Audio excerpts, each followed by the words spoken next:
Income tax नियमों के मुताबिक अगर टैक्स डिडक्शन और टैक्स एग्जम्पशंस का सही तरीके से इस्तेमाल किया जाए तो आप मोटा टैक्स बचा सकते हैं। ऐसे में आइए जानते हैं कि अगर आपकी सैलरी 12 से 15 लाख के बीच में है तो आप पुरानी टैक्स रिजीम के तहत कितने रुपए तक टैक्स छूट कैसे पा सकते हैं। अगर आपकी सैलरी 15 लाख है और आप इनकम टैक्स नहीं देना चाहते हैं तो ये खबर आपके काम की साबित हो सकती है।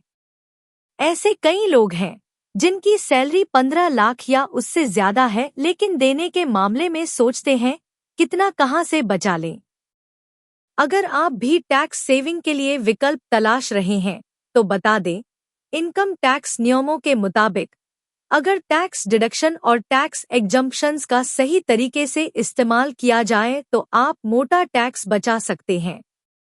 ऐसे में आइए जानते हैं कि अगर आपकी सैलरी 12 से 15 लाख के बीच में है तो आप पुरानी टैक्स रिजीम के तहत कितने रुपए तक टैक्स छूट कैसे पा सकते हैं। कितनी टैक्स बचत की होगी जरूरत।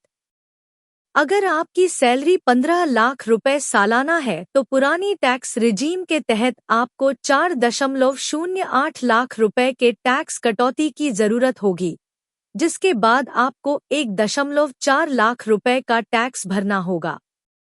लेकिन इसे भी आप कम कर सकते हैं। आइए जानते हैं कैसे। पुरानी टैक्स स्लैब के तहत कुछ ऐसे ऑप्शन हैं जिनका फायदा उठाकर आप ज्यादा टैक्स सेविंग कर सकते हैं। सेक्शन 16 के तहत स्टैंडर्ड डिडक्शन 50,000 रुपए, प्रोफेशनल टैक्स से छूट 2,500 रुपए।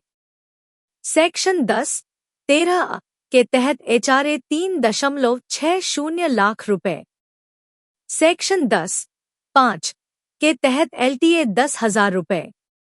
उपरोक्त सभी मदों को यदि आप जोड़ देंगे अब आपकी टैक्स योग्य सैलरी 7,71,500 रुपए शेष रहेगी।